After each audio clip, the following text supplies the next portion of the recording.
एक को कुर्बानी पे तो हम बात ही कर रहे हैं, हम देखते हैं कि बीइंग अ कंसल्टेंट पल्मोनोलॉजिस्ट, वो लोग जो दमे का शिकार हैं, सांस की बीमारियों का शिकार हैं, जकड़न का शिकार रहते हैं, वो कहते हैं कि बड़ा गोश्त नहीं खाना, छोटा गोश्त नहीं खाना, तो क्या कुर्बानी पे उनको कोई राहत मिल सकती? नहीं, असल में सिर्फ गोश्त खाने से चेस्ट में एक अच्छी और खुशकिस्मती की बात यह है कि उसमें कोई इतनी प्रॉब्लम नहीं होती। सर। प्रॉब्लम ये होती है कि जब उसके ऊपर आप कोई कलर्ड फूड या कोई जिस तरह सॉफ्ट ड्रिंक्स ले लेते हैं, सर। तो उसकी वजह से जो है ना चेस्ट में इन्फेक्शन होने का चांस और ब्रोंकोस्पैज्म होने का या सांस की नालियों में घुटन पैदा होने का चांस होता है। सर। और ख़ास तौर पर ये डिपेंड करता है कि किस किस्म के घी और ऑयल में पकाया गया, ये बहुत इंपॉर्टेंट है। सर। अगर वो नाकस घी है या नाकस ऑयल है तो वो ज़्यादा प्रॉब्लम करता है चेस्ट के मरीजों के लिए। अदरवाइज गोश्त जो है वो बेहतर ही होता है। ख़ासतौर पे टीबी के मरीजों को तो हम कहते हैं कि ज़्यादा गोश्त खाएं, ठीक है। और उनकी डाइट का लाजमी हिस्सा होता है। इसी तरह दमे के मरीज़ हो गए या सीओपीडी के मरीज़ हो गए, उनको ऐसा गोश्त नुकसान नहीं देता, लेकिन जिस घी में पका हुआ है और ऊपर से बहुत ज़्यादा ठंडा पानी या सॉफ्ट ड्रिंक जब लेने से, तो वो जो कॉम्बिनेशन है वो ख़तरनाक होता है, जिसकी वजह से इसके अटैक हो जाते हैं।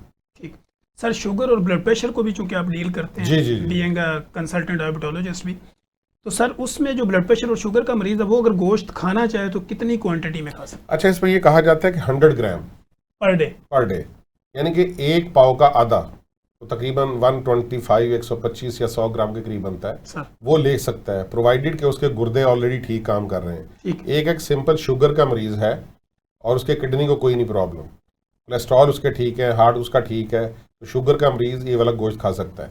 अगर हाई ब्लड का प्रेशर मरीज है तो रेड मीट ले सकता है, पर्टिकुलरली ये जो मटन है, कोशिश करेंगे वो बीफ ना ले, मटन ले, लेकिन उसमें नमक बहुत ज़्यादा कम हो और वो अच्छे वाले ऑयल में बना हुआ हो। बेहतर तो जैतून का तेल है, वरना देसी घी बहुत बेहतर है बाकी कुकिंग ऑयल से या डालडा घी से, उनके अंदर बना हुआ। और बेहतर है कि बारबेक्यू ले।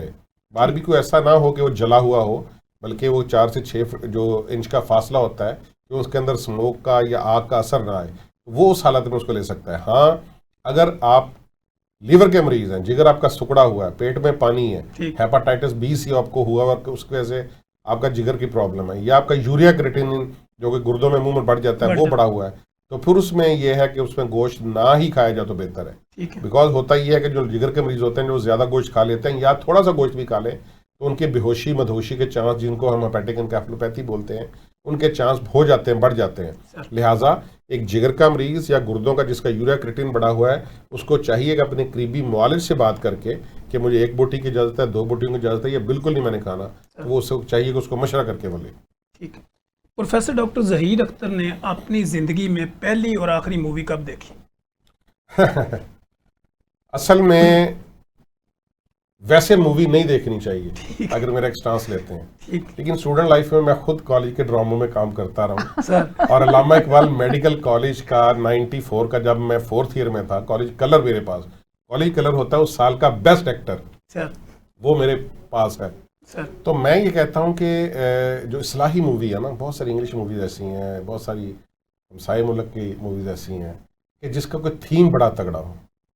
मसलन एक मूवी है जिसमें दिखाया गया है कि स्टूडेंट जो है ना, ये ना करेंगे जो माँ बाप चाहते हैं वो बनाएं, डॉक्टर बनाएं, इंजीनियर बनाएं, ये करें, उसको देखें कि उसके अंदर क्या क्या है। अब एक बच्चा वो फोटोग्राफी में बहुत अच्छा है और वो वाइल्ड लाइफ की फोटोग्राफी बहुत अच्छी करता है और आप उसको इंजीनियर बना रहे हो। एक बरखुरदार है, वो उसका रिसर्च माइंड है और नई नई चीज़ें इनोवेशन करता है, चीज़ें जोड़ता है, आप उसको डॉक्टर बना रहे हो। तो लिहाजा बच्चे का पहले जो ना करियर काउंसलिंग करें, उसका एप्टीट्यूड देखें, ये करें, उसके बाद इसमें बहुत सारी मूवीज़ बनी हुई हैं। इसी तरह की एक और मूवीज़ थी कि जो आपको ये क्लियर करती कि हमें बनाने वाला वो हमारी हिफाजत करता है, हम उसकी रक्षा या हिफाजत नहीं करते, ठीक है ना। तो ये बहुत सारी ऐसी मूवीज़ हैं जिनमें कोई दर्स मिलता है, तो वो मैं कभी कभी देख लेता हूँ और वो मैं पता कैसे करता हूँ, न्यूज़पेपर में से या नेट पे क्या ट्रेंड चल रहा है, उसकी थीम क्या है।